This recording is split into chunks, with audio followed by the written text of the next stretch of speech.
Welcome back mtazamaji into another segment here. The guest, tuko na guest wetu wa siku ya leo, and if you're watching me through Mamlaka TV Facebook page, interact with me pale hivyo kwenye comment section. Grace Njeri is another Facebook page ambayo tuko live. Pia interact with me pale hivyo kwenye comment section. Na pia if you're watching me from Mamlaka TV, karibu sana. Namba iliyo kwenye screen is open for you to text, call and WhatsApp. Pia zitakubalika zote pale hivyo katika namba zetu zilizo kwenye screen yako. We have the guest ambayo sisi wote tumekuwa tukitarajia hapa hivi kwenye studio, and I have with her, she's a very beautiful lady, and nitakuwa nakupeleka pale hivyo moja kwa moja atujue, tusikie sauti yake. Nimesema ni beautiful, tusikie sauti yake na pia to get to know her name. Good morning madam. Morning, how are you? I'm fine, thank you. Uko salama? Uko salama kabisa. Kumbe tulikuwa na memo ya red. I think. Tulikuwa na memo ya red, ni vile hatuko kuambia producer vibe. Sure. Good morning. Uko salama? Niko salama. Karibu sana. Asante. I would like you to introduce before to engage into our discussion ya siku ya leo. All right. Habari zenyu watazamaji. Napenda kuwasalimu wote katika jina la Yesu. Majina yangu ni Assumpta Waguiwa Mwiruri, mojawapo wa viongozi katika kaunti yetu ya Nakuru, na pia mojawapo ya wale watu huwa wanapigania haki za wananchi, haki za wazalendo, na pia vile vile fighting maneno ya corruption. So I fight for accountability and transparency. I am a leader in the Juakali sector, and I'm also working with a foundation in environment and all that stuff. Umeguzia you're a leader in the Juakali sector, na ningetaka tuanze katika sekta ya biashara hapo kidogo. Tumekuwa tukiona the business permits katika kaunti yetu ya Nakuru imeweza kuincrease from 3,000 to 5,000. We would like to know why has it been an increase of the business permits? Well, hii mambo yote mimi nimeweza kuipiga msasa na kujaribu kuchambua kwa kina sana. Lakini the end product is a serikali zote. Serikali kuu na serikali ya kaunti. Hawana shughuli na mwananchi. They don't care kama mwananchi atapata hizo fedha ama hatapata. Wao ni kutimiza ahadi zao binafsi. Unajua kuna zile ahadi walijiwekea, tafuta hizo maviti and all that. Kwa hiyo mimi nimeangalia nikaona ya kana kwamba wanataka ku meet their goals. The goals that they did set wakati walikuwa wanatafuta viti hapa kwetu Nakuru na pia katika national government. Na kwa sababu ni kama wanagonga mwamba. Sasa wanaona hawana njia nyingine ni kupora wananchi. Mimi sisemi wanaongeza liseni ama wanafanya mambo kama yale. Nasema wanapora wafanya biashara. Because we have been requesting, tumekuwa tukiomba ombi ya kwamba license ziko juu, ya kwamba license ni nyingi.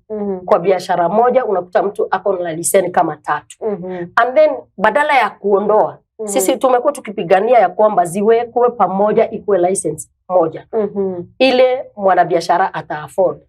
Na hakuna mtu anakataa kulipa. But at a reasonable cost.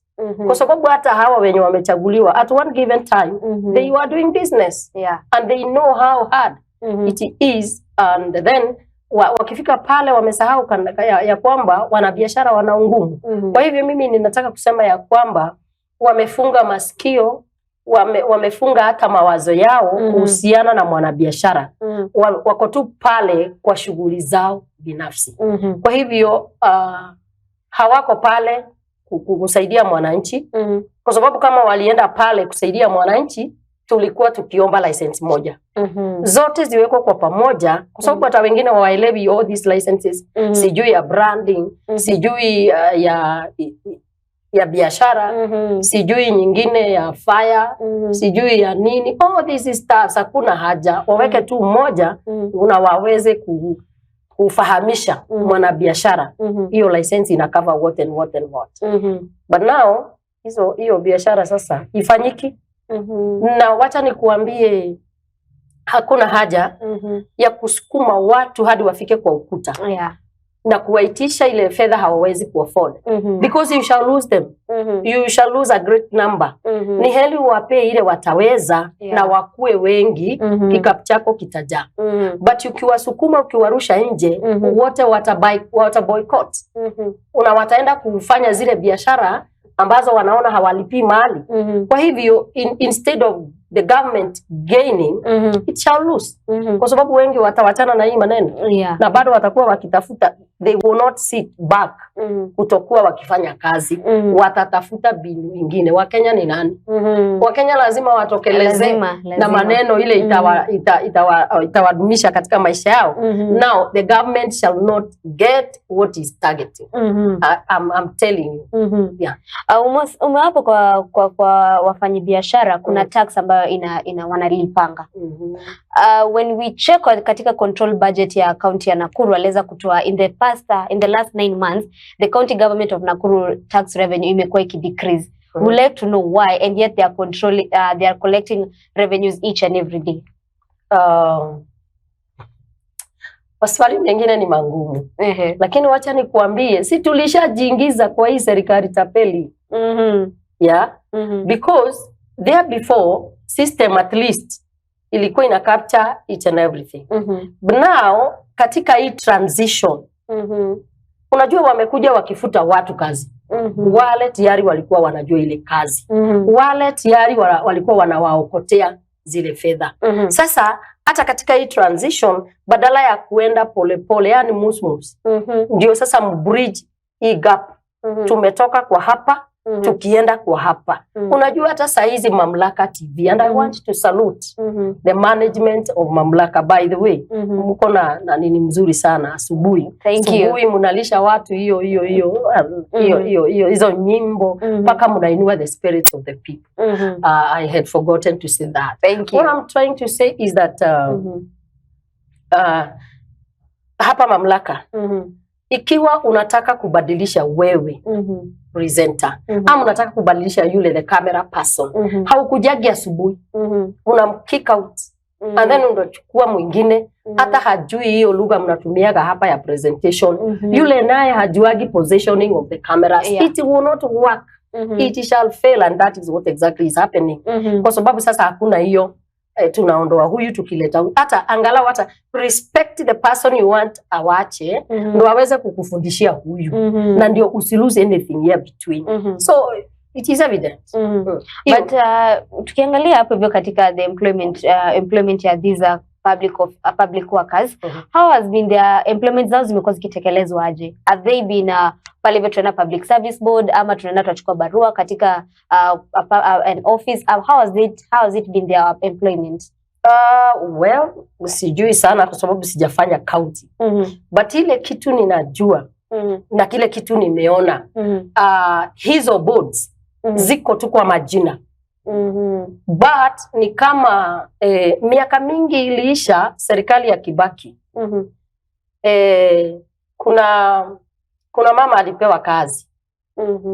Kuna mama moja alipewa kazi na serikali ya Kibaki, kazi kubwa. Lakini akadecline. Alipoulizwa maswali na vyombo vya habari katika runinga, alisema huwezi kumpatia ng'ombe, yani huwezi kumpatia mtu kazi alafu ufunge mikono yake hivi nyuma. Kwa hiyo hata ng'ombe ukiipatia nyasi alafu umeifunga hivi, itakuwa inaona ile ni nyasi na ili haitakula, haiwezi fikia. So that woman declined hiyo job. Why? Because amefungwa, hata itekeleza. These boards are just like that. They are just boards, lakini hawaachiliwi wafanye kazi, kwa sababu nafikiri kuna a certain, I don't know whether to call it a cartel or whatever it is, wale wana determine na county itaraniwa namna gani. Wakiamua kukufuta asubuhi, wanakufuta kwa simu. Wakifikiria kwa ajili mwingine, wanamwajili kwa simu. Kwa hivyo hizi boards zinafanya kazi gani? We've not seen them work. We've not seen them work. Si hata saa hizi tuna example ya nurses wetu hapa. Nurses wameandikiwa termination ya kazi yao na imetumwa kwa nini kwa mapages. And then ile procedure ya kwamba hata kama ni contract ulikuwa ukifanya kuna ile heshima umefanya hapa mamlaka for 5 years, wengine hata unaterminate, yani unawaachishwa kazi, lakini kwa heshima. Tumeona hata kwa TV zingine wakipewa mazawadi wakiondoka, kwa sababu ni watu, they have served, they have a right. Lakini hapa unaandikiwa tu message. Hii si hata ni hakuna, yani najibu swali lako ya kwamba hizi board hazifanyi kazi, kwa sababu kuna ile board inafaa kuwaandikia, uandikiwe wewe as a person, kwa sababu ukisign contract you signed as a person, hamukusaini kwa simu. Ndio usign your contract, imeisha, you renew ama such kind of a thing. So ukisema ati hizi board ambazo zimewekwa si ni board tu za watu wa kule pesa, lakini hakuna kazi, kuna kazi wanatekeleza, or mwenye amewaweka kwa hizo board hajawaachilia wa exercise their mandate. There is a body somewhere exercising and executing ile hizo bodi zinastahili kufanya. Yes. Umeongea kuhusu kidogo the nurses, but we like to know what are these procedures ambazo inafaa kutumika ku terminate their contracts? Okay, hata kama sio nurses peke yao, hata wengine wote ambao wanafanya kazi, si kuna ile board ambayo inashughulikia kuajiri na kufuta. Hiyo board peke yake ndio ilifaa kucommunicate na hawa. Unaona? Na our nurses. Na wapewe mabarua zao ya kwamba contract yako imeisha. Na kwa sababu contract yako imeisha, you can re-apply for consideration to be employed afresh. It has not happened. I've been following it up. It has not happened.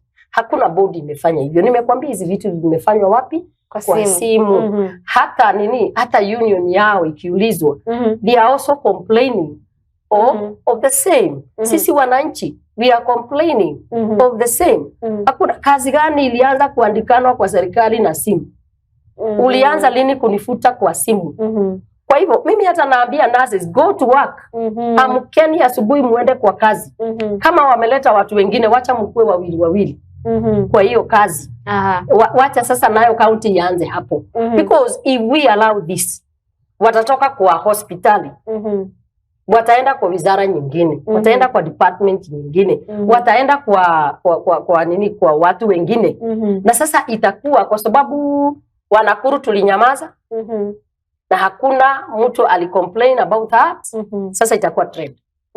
Tutakuwa wakifuta watu kwa simu and all that. It is very unfortunate. It is very bad. It is uncalled for. And in fact, the nurses were promised.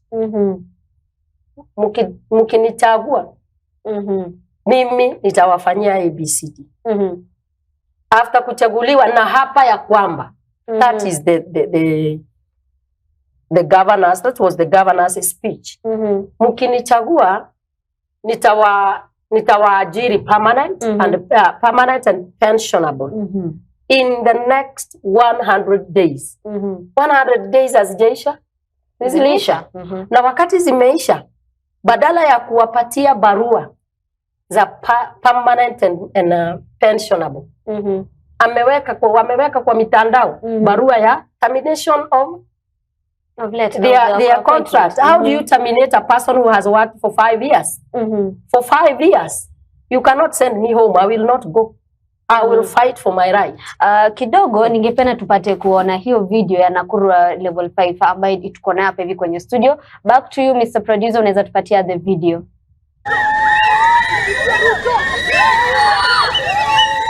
Hospital contracted workers from Nakuru Level 6 Hospital. Among us are nurses, doctors, clinical officers and clerks. We have been working in this hospital for over 5 years now. We have worked in this hospital during COVID. Some of us have gotten COVID. We have taken medications. Nixon Okila, hospital contracted staff from Nakuru Level 5 Hospital. From the mood of my colleagues behind me, we can surely say that the healthcare staffs are mentally disturbed.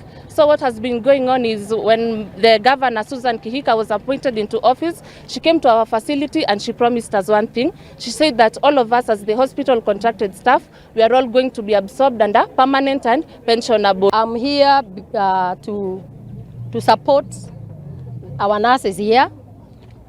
We are here to answer their cry because it's like nobody is caring about their job. Healthcare in this country, in this Kenya of ours, is at stake. The way things are being run, this is not the kind of life that we are supposed to be living. If the healthcare is going to down on its knees, then what is the community going to undergo?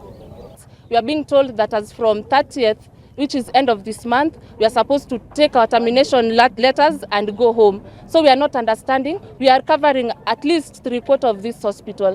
This is the young generation that is going to take over the healthcare management of this country of ours.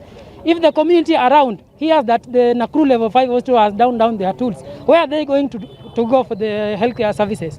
I remember very well that Susan came here, talked to these nurses, and promised them heaven, which they have not gotten. Susan, you told these nurses that you will employ them. Who are these people who are going to be appointed to replace us? There's no advertisement, there's no interviews that are going on. All we are hearing is rumors that MCAs are telling people to bring their own people. So who is fighting for us? We are frustrated, we are devastated right now. Imagine working in a facility for over 5 years in ICU, in labor ward, and then you're being sent home. Nobody is hearing us. We have gone to the county executive of health and he is saying he doesn't know us. We are like the referral center of this hospital. Now tell me, where are we going to get the services that are supposed to be given? Health was devolved. I remember very well that Susan came here, talked to these nurses, and promised them heaven, which they have not gotten. Susan, you told these nurses that you will employ them permanently. And it was in the media. I'm requesting media fraternity, give us the footage, because this is what Governor promised our nurses. We want that footage to compare with what they are undergoing today. The specific communication was that all technical staff who are engaged within this 3-month contract are supposed to go home end of this month. Nothing else was in that memo. And then they said they are going to advertise positions through the County Public Service Board. But so far, no positions have been advertised. All we know is that we are going home at the end of... Susan, you have taken this issue politically. Yes. And it should not be taken politically, because you cannot politicize our sick people in the... Yes, that is the video pale hivyo katika Nakuru Level 5 ama Nakuru Referral Hospital. Now, swali ambayo kila mtu ambaye anajiuliza pale hivyo nyumbani, Madam Assumpta, has there not any, hakuna politician ambaye amekuja pale hivyo aka support them? Sijaona. Lakini mimi ni politician. Though not elected. Si yuko pale kwa wale ambao wamechaguliwa, but let me say kuna list pia, kuna nimekwambia hii kazi ya medical inaandikanwa kwa simu. Kuna message ilitembea ambayo ilikuwa inaagiza MCAs kila mtu apeane watu watatu ili waweze kukua kwa ile list itakayo replace wale wako. So kama wewe umepewa opportunity ya kupeleka watu watatu, sasa si wewe unatafuta watu yako watatu. Kwa hivyo you even don't care kama hawa watafutwa watakuwa wazimu. You don't care kama hawa watafutwa watakuwa depressed. You don't care. So that is why I said from day one, the county government has taken this issue politically. And actually, maneno ya kuajiri kama hii, maneno ya hospitali, hiyo ni maneno ya kufanyiwa nini? Si maneno ya kuanza kufanya nayo maneno ya politics. Because kuna ile muongozo ambayo inasimamia wale. wafanyikazi. It has nothing to do with politics. However, wale watu ambao wamechaguliwa na wananchi ni jukumu lao kuenda kuwakilisha kwa malilio yao. But I want to tell you 100% that corruption in Kenya and in Nakuru County iko kwa degree ya juu sana. Kwa sababu saa zile hawa wameambiwa wapeleke watu, si kupeleka watu tu. Kuna ile pesa wewe unalipa, na nasema watapike hii pesa yenye wamechukua wakapeleka list yao, kwa sababu it is uncalled for. Actually it is inhuman. Hata kama wewe ulichaguliwa na mtu sasa na unataka huyu mtu atoke, na I'm sure wamewapea pesa. They have bought. Those on the list have bought these jobs. That means they have bought jobs to kufukuza hawa, kufuta watu ili wao waweze kufanya nini? Kuingia. Tumefika mahali ambapo I can kill you so that I can get job at Mamlaka TV. I don't care kama uko na watoto, I don't care kama uko na familia. What I want just to see is you dead and assured. Nikikuua nitakaa kwa hii meza. That is what has happened at our level 6 hospital here. Because sasa saa zile umenyima mtu mzazi kazi, ako na watoto, ako na nyumba ya kulipa, just instantly kesho si umeua huyo mtu. So it's just the same thing. Hapo ndio utapeli wa county umefika. Hapo ndio degree ya inhumanity imefika. And I'm calling, in fact ninasema watu wote, hata wale wa human rights, they should come out and defend our nurses. Hii ajali imefanyika hapa Londiani. Wale watu ambao hawawezi waliumia zaidi wanafaa kuletwa rifaro hapa, na wanaletwa wakati kuna ati sasa watu wengine wamekuja. By the way, walitrainiwa siku gani ndio wakaweza kupewa kazi? Unajua, okay, hawa watu wangekuwa psychologically prepared kama wale ambao wanaenda assume the office wangekuwa wametajwa pale awali na wamekuwa katika mtiririko na mpangilio wa kuonyeshwa what to do. Ndio hawa wakiondoka wakusiwe na gap. 100% there is a gap. Because hata wale wameajiriwa, kila mtu anasema hey, nimepata ka opportunity. Wewe unaenda tu, bora umereport. So they are chancing with the lives of the people at the PGH. Kwa hiyo mimi sielewi serikali gani hii.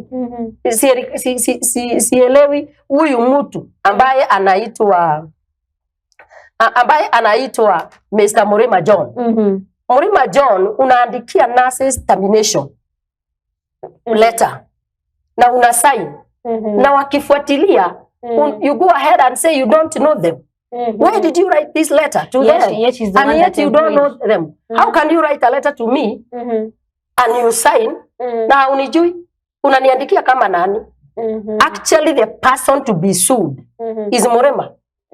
Yes, Murima ndo atuambie ni nini inamsumbua na hospitali. Atuambie kriteria gani ametumia kuleta hii list mpya. Walienda interview siku gani? Because it was never gazetted.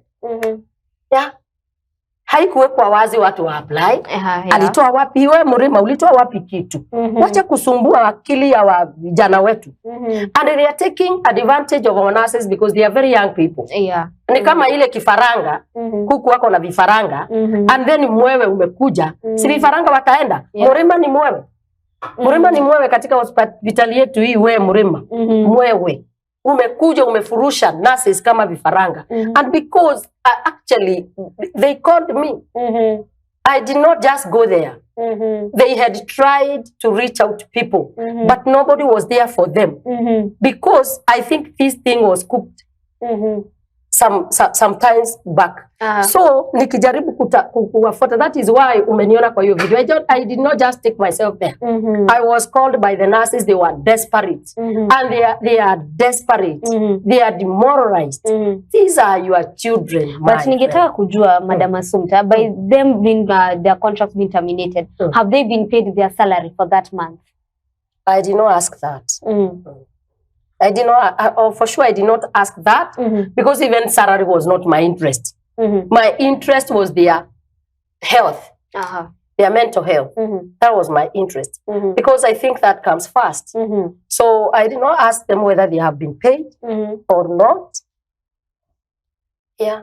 Okay, mtazamaji ukiwa pale unatutazama kupitia social media, Mamlaka TV is my Facebook page. Grace Njeri page is another Facebook page ambayo tuko live. Continue interacting with us, continue talking to us. Na tungetaka kusikia maoni yako hapa hivi kwenye studio zetu za Mamlaka Breakfast. Na tukiondokea swala la the nurses, tukuje katika the housing projects ambazo ziliweza kutolewa katika different parts of the county. Na Nakuru being one of the county, tulipata 3 housing projects. What is your take on these housing projects? Nilikuwa nimeongea kwa mitandao mingi sometime back na mimi kwangu it still remains a scam. Yeah, kwangu it still remains a scam. Na don't forget mimi ni kiongozi katika jua kali sector. Swali moja tu niliuliza na kabla tuende hapo, mimi naona kuna mtu hapa kuna mtu hapa anaitwa Sam. Ameandika akasema mweshi promises are made but shida ni kwamba the promises zimewekwa lakini inategemea na priority. Amesema I think this government gave Kenya promised government promised to Kenyans, and also they had their own promises. The government had promised themselves their promises as individuals. Therefore, they decided first to fulfill their own promises. Like those ones. Kama walijipromise wataajili watu, lazima wafute nurses, ndio wafulfill hiyo yao kwanza. And that is why unaona pande yao inaenda poa kuliko ya Mkenya wa kawaida. For now, kuna watu watafutiwa viti, wanatafutiwa viti after financial bill imepitishwa na koti. Unaona? After hiyo imepitishwa, you see? So hiyo nimeguzia tu, ni mtu tu anaandika na amesema nisalimie watu ya Mamlaka TV. Okay, ni salamu zenyu. So what I'm trying to say is that hii project ya manyumba kwangu it remains a scam and it shall ever be a scam because niliuliza swali moja kwa serikali yetu ya county. Tuko na example mzuri. Kuna nyumba zilijengwa pale na past regime. Hapo kwa works hapa Kivumbini. Na ninauliza na ninasema kwa sababu wamesema our sector, jua kali sector, small and micro entrepreneurs ndio watafaidika kwa makazi katika hizo nyumba. Kwa hivyo sisi Wanakuru tuna mfano wa kuiga. Hizo nyumba hakuna mwanajua kali. I am the Secretary General of Jua Kali sector in Nakuru County. Hakuna mwanajua kali hata moja alisupply hata hizo chuma. Na hizo nyumba zimejengwa hapa kwa works. Zimepakana na shades zetu za jua kali. Tunaona nyumba zikijengwa. Wanajua kali wale wa kuchomelea wanaona madirisha zikiletwa. Tunaona watu wakitimba mitaro. Hakuna kuhuzishwa, jua kali ilihuzishwa. Tukiendelea hizo nyumba zimeisha. Watu already wako ndani. Hakuna mama mboga yako hapo ndani hizo nyumba. Hakuna mwanajua kali yako ndani hizo nyumba. How comes now you telling us you are giving us jobs katika hizo mijengo na unasema sisi ndio beneficiaries? Tuone na hiyo yetu ya Nakuru. Susan atuambie hapo na government yake kwa sababu wao ndio walienda kuzidua hapo, waliita serikali yote. Ruto alikuwa hapo, Rigathi alikuwa hapo, Susan alikuwa hapo. Walipea watu wangapi wa mama mboga? Na ni nani atoe hiyo list ya beneficiaries pale? Hivyo ni kumaanisha hata hizo unasema zimepeanwa ni zao, si zenu. So mwananchi wa kawaida mama mboga, they have not yet benefited from these housing projects. And alafu nitauliza, wewe umeolewa, bwana yako amekujengea nyumba mzuri na unafanya kazi. Alafu sasa unakatwa pesa atienda ikajenge nyumba. Sasa you kick out your husband and go live there. kwa sababu bwana yako amenunua plot. Haji. Ameweka wewe vizuri pale. Sasa mshahara yako imeanza kukatwa ati mkapewe nyumba. Mnapewa nyumba mpeleke wapi? But hizi nyumba Madam Assumpta, tungetaka kujua who will be running these nyumbas? Is this the state government ama the county government? Yaani watakuwa wanashughulikia na hizi nyumba. Hata wajasema hapo. Na hii kitu ni hakuna hii maneno ina unfold katika hii government. Ukiamuka tu asubuhi ukiota. Unafanya tu kitu hata hujafanya public participation. And you even hujaweka kamati ya hizi manyumba. Na hii kamati ndio uweke, si kuna public participation. Hujafanya hiyo public participation. Public participation ile tumefanya sisi wa Kenya katika social media. It is null and void. Haikufuatiliwa. They went ahead na wakapitisha hizo manyumba. Kwa hivyo mimi nataka kusema I will never support that idea. At any given time. I'm not for them and I'm telling Kenyans. Hii ndio utapeli ya hali ya juu. Ishawahi fanyika kwa maisha yetu. Mimi nilisema wanatupora pesa kwa vibeti yetu. Hakuna tofauti ya yule mwizi ataningoja pale chini. Na hawa watu vile wanafanyia watu namna hii. Kwa sababu nilisema ya kwamba watatupiganisha tu. Hii kitu walilete ya dynasty. Ndio sasa wanataka ku-exercise kwa klasi ya hapa. Kwa sababu unafanya kazi, unakatwa pesa, mimi najengewa. Utataka kuniona? Nikuone aje? Unatumia pesa zangu. Na pesa zako. Unakalia kwa pesa zangu. Are you using the power? So, tunajaribu kusema ya kwamba one, unakupiganishwa vichwa kwa watu. Na unajua wakati mmepiganishwa vichwa, hamwezi ku-reason together. You can, this is divide and rule. It is a government of dictatorship. Kwa sababu umeambiwa mtakatwa mshahara. Sasa mtu akisimama hapo aseme kwani ukikatwa 3% ya mshahara yako alafu iende ikasaidie mtu. Kwani mimi ni Red Cross? Mimi si Red Cross. Yani I'm talking on behalf of the employees.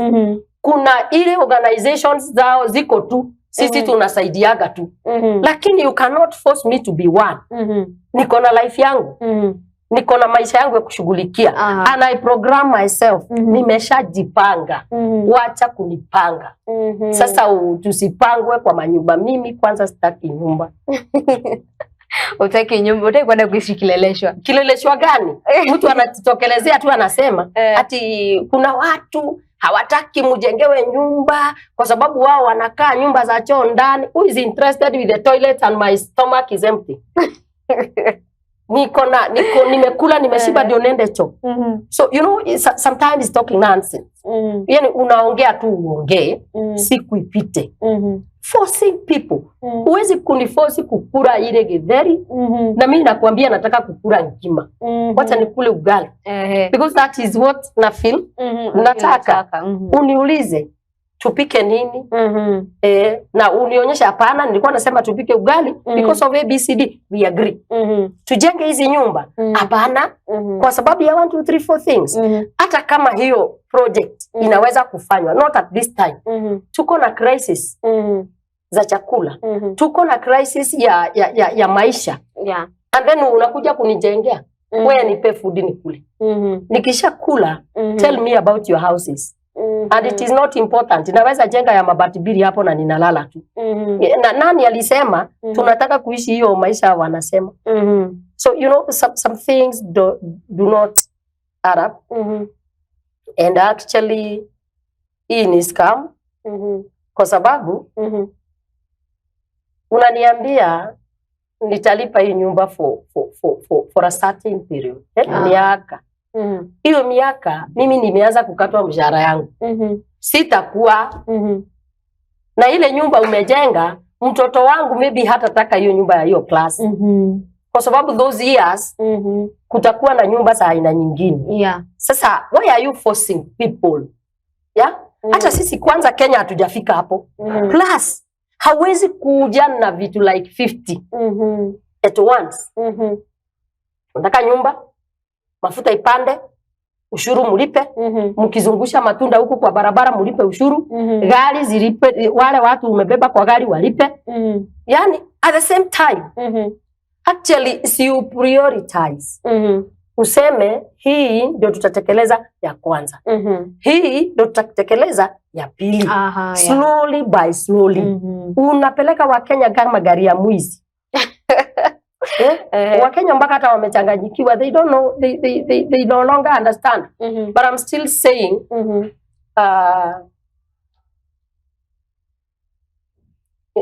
mimi nikiwa Assumpta, Yes. naambia Wakenya na hao wenye wanafanya kazi, know your rights. Na wale mnafanya kazi, tokeani kwa nyumba mwende mkachagua nangi. Kwa sababu mnafanya kazi, mnasema kuna wale idlers ndio wataenda kuwasetia serikali. Hao idlers wakipewa tu shilingi 5 wanauza serikali. Na wewe ulipewa off, uende usiende kazi, uende ukachaguane. You don't want to queue. Ndio maana mshahara inakatwa. Kwa sababu nyinyi mliwaachia watu ambao hawaelewi yale mnapitia, wakawachagulie serikali. Inafaa Mkenya kuanzia namba 1 hadi milioni zote wa make decision of the government that they want. Kwa sababu hao wanaitanga mimi hustler. Hao si ndio walichagua their government. Sasa their government inataka your salary. Ndio iwajengee nyumba. But I'm 100% sure hata si wao wanajengewa.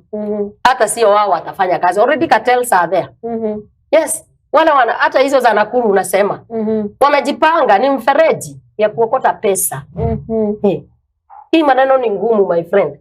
Niliona Ruto amesema the other day ati kwa hizi loan za IMF na imeletwa hapo ati anatetea Wakenya kwa mikopo.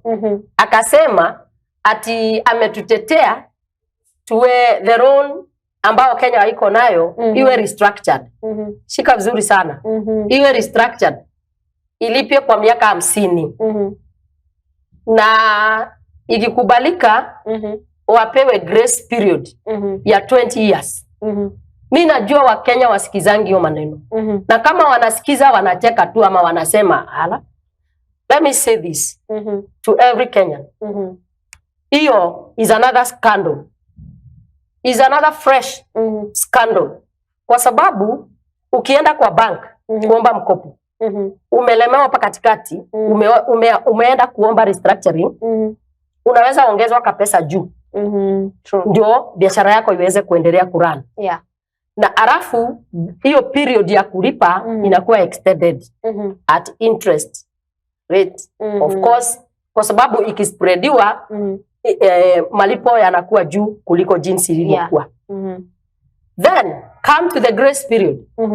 Si wamesema grace period ya 20 years. This is very clear that Ruto amejipea miaka 10. Na amepea Rigathi yake ngapi? 10. Those are 20 years for grace period. They will not be paying the loan. Are we together? Then after 20 years the government ile itaigia immediately. Kenya itakuwa kwa crisis. Kwa sababu hii miaka 20 loan ilipagwi, iko kwa grace period na iko na interest rate imeongezeka juu sana kwa sababu ya ile restructuring of that loan. Kwa hivyo mzigo hujapunguza wa Kenya, mzigo umekuwa mkubwa zaidi. These guys want to run the government. Pesa inaingia, watakuwa wakipeleka wapi? Na kwa sababu kuna vile pesa ilikuwa ikiingia ya kwenda kulipa hizo maloni inalipa. Sasa kwa sababu wakipewa grace period watakuwa wakilipa. Where will they be taking that money? And they are killing us with taxes. Wangetuambia wanasimamisha wapewe grace period ndio waweze kutoa Kenya kwa crisis ile tuko. Kama ni licensing zisilashwe, zirudi chini. Kama ni hizi mafuta chini, unga chini, maisha chini, we could understand. But huwezi sema unatutax. Haya ndio uokote pesa. Na ile imekopwa unaenda kusema utalipa after 20 years. Wewe unafanya mahesabu gani? Si ni scandal. Si Wakenya wafunguke tu macho. Nani alisema tunataka kwenda kuextendiwa hiyo? kuextendiwa hiyo loan. Na and at the same time alisema anatutax ndio kusiwe na mikopo.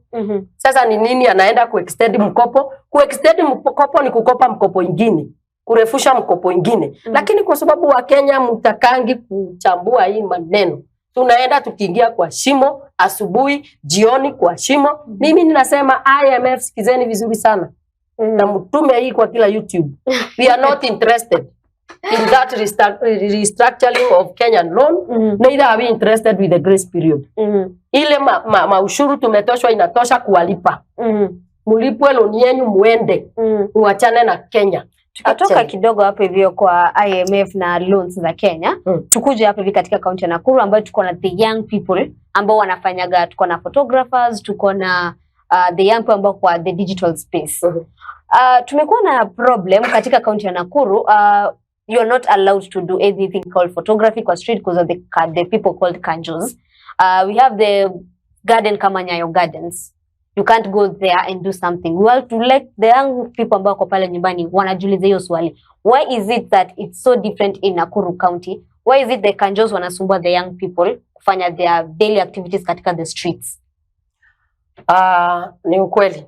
Mimi nilienda kupigwa picha huko milimani. Nilikuwa nimeona kuna ka environment kazuri. Sijamaliza kupigwa hiyo picha, nikaona tu watu hata sijui walijua aje niko. Na mimi napigwa picha. So na haijaanza. But now wametighten zaidi.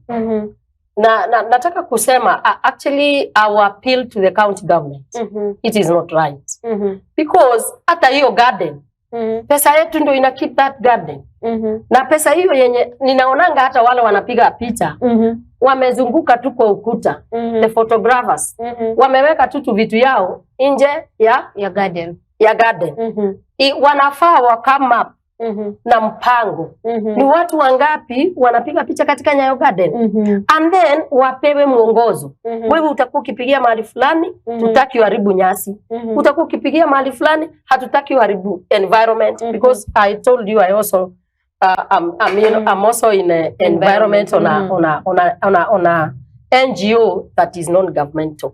So wapangwe, Wakenya wanatii. Hii maneno ya kanjo kuharas watu surely. Na bado mnataka tutoe ushuru. It is uncalled for. Ninaambia wale soon and very soon. Unajua mimi naitaka sitaki politicize mamlaka hapa. Lakini mimi naitaka watu watokee kwa street. You ask for your rights. Na wakitokea waandike memo. Wapeane to the right place. That is what I will tell the young people, because it is your right, it is your county, it is your city. City status ilipanda na ikapanda na maisha yetu, kwa sababu ilipandisha hata contribution yetu to the county. So I think it is not right. To the young people there, tokeni kujeni mkute hii county. Jani mkute hii county. Kwa sababu this is the only language the government of today understands. Paka ujitokeleze, ufanye mambo yako, useme mambo yako, usikizwe. Otherwise nobody cares. Nobody cares. Tukiangalia jana katika Molo sub-county, President William Samoei Ruto aliweza kulift the ban ya 6 years ya the millers. Sijui kama umeweza kusikia hiyo story. Millers in yesterday katika Molo sub-county. I would like to know, 6 years kulikuwa na ban ya logging, ya kukata forestry katika other parts of the counties. 6 years zimeisha and the president has now lifted the ban. What is your take on that? Well, it all depends. Nimekuambia mimi ninafanya kazi na Green Blue Foundation Africa. We have partnered with Kenya Forest. We are doing the rehabilitation of the deforested areas.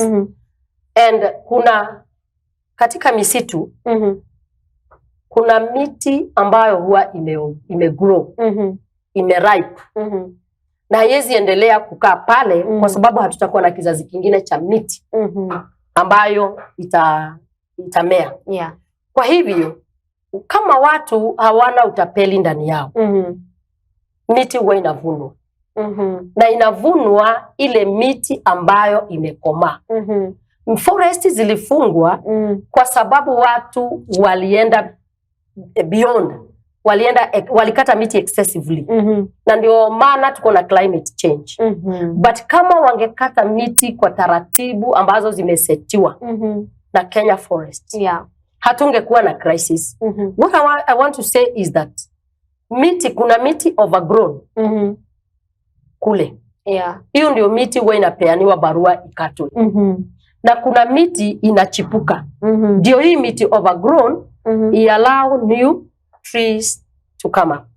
However, inategemea umepea akina nani miti na ni kwa njia gani na will they replace hiyo miti. Kwa sababu inafaa kama umekata mti moja, panda miti ngapi? Miti 4. With that we are assured that forest bado itakuwa. Kwa hivyo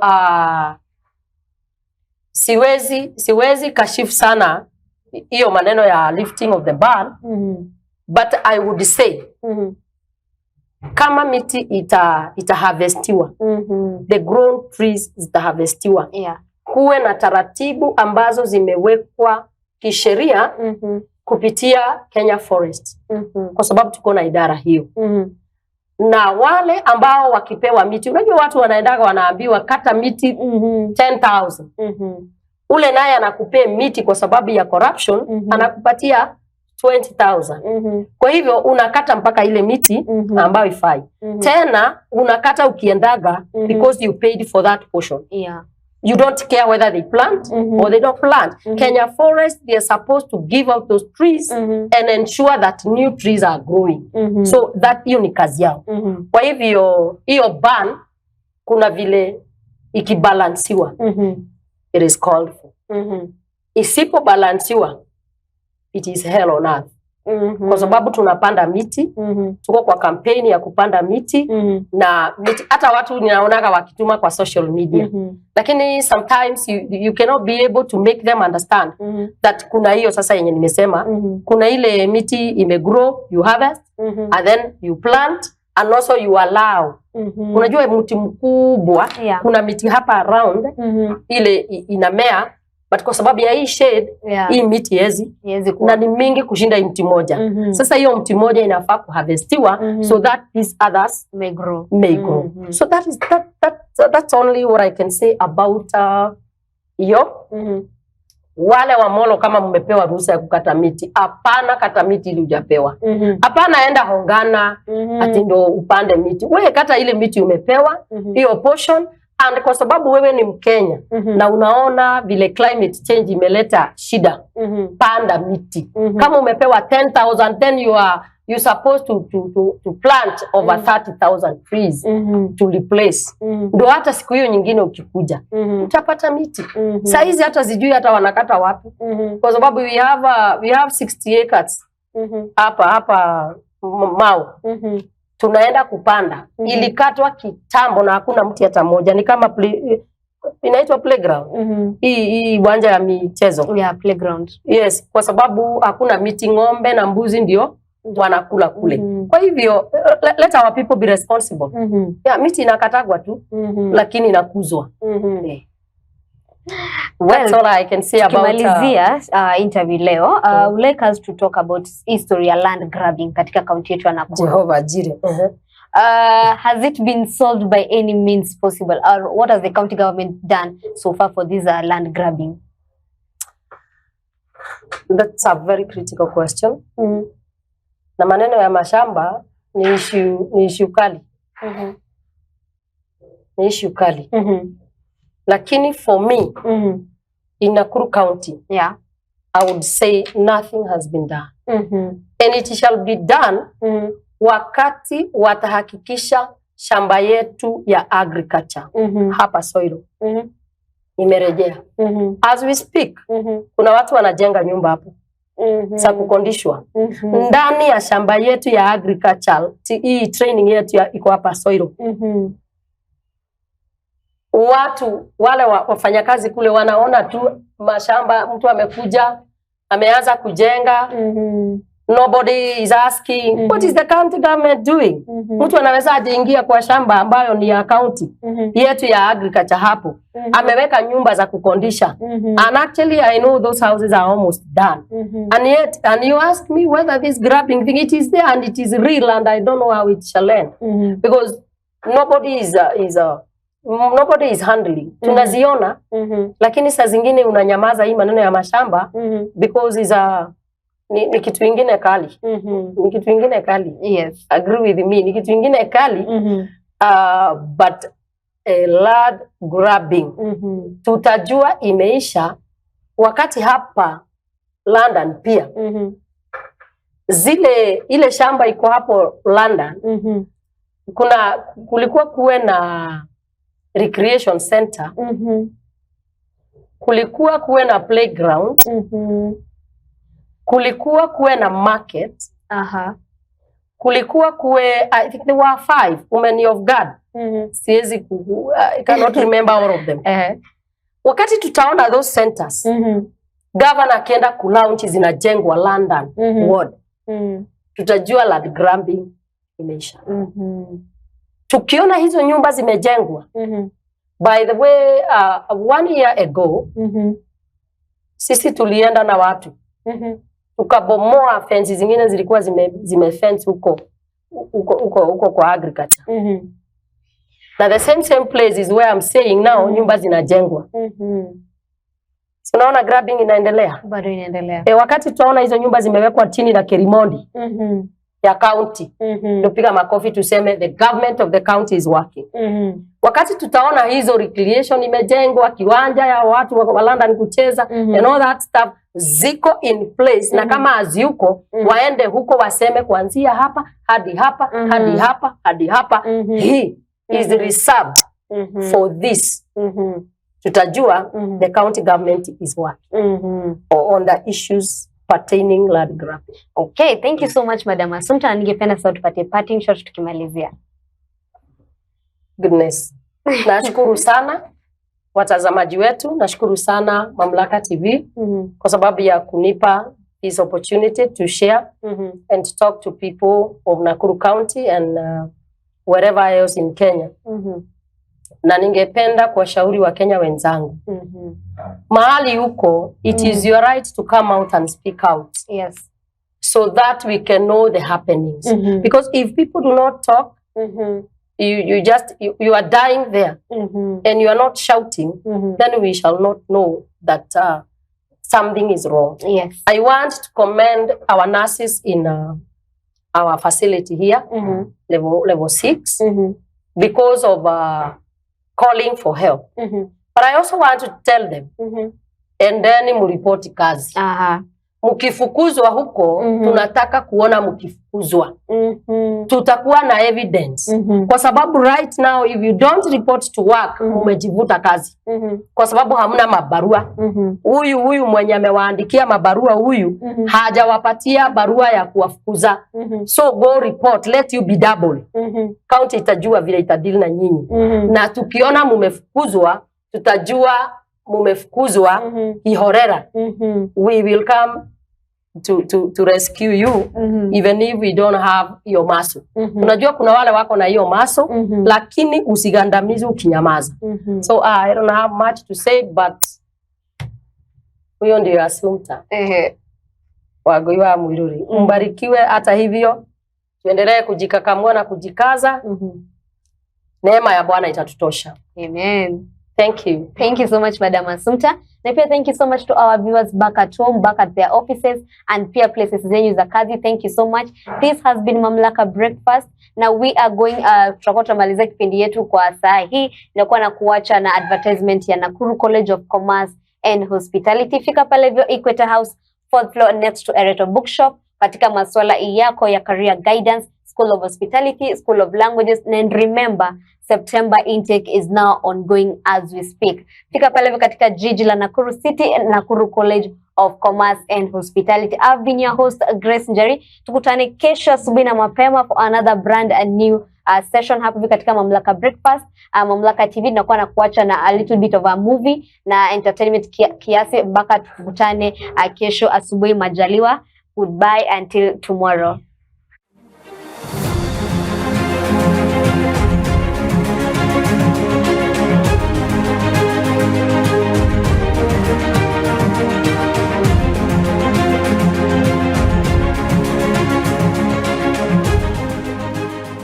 Nakuru College of Commerce and Hospitality is a state-of-the-art school offering holistic education from artisan levels to advanced diploma. We offer courses in food and beverage production, catering and accommodation, pastry and baking, culinary arts, tour guiding and operation, tourism management, tourism and business management, fashion and design from artisan level to higher diploma, sales and marketing, banking and finance, accountancy, business management, ICT, CPA courses, hairdressing and beauty therapy, cosmetology, electrical engineering and installation. We have short courses like public relations, event management, entrepreneurship, interior decorations. We also offer languages like Spanish, German, French, and Chinese. Our examining bodies are NEC, ICM, CASNEB, NITA, KISM. We also have hostels for those coming from distant places. For more information or inquiries, visit us at Equator House, first floor Kenyatta Lane, Nakuru, or call us on 0727 424698 or 0721 582532 or email at info@nakurucollege.ac.ke or visit our website at www.nakurucollege.ac.ke. Nakuru College of Commerce and Hospitality, defining a culture of professional excellence.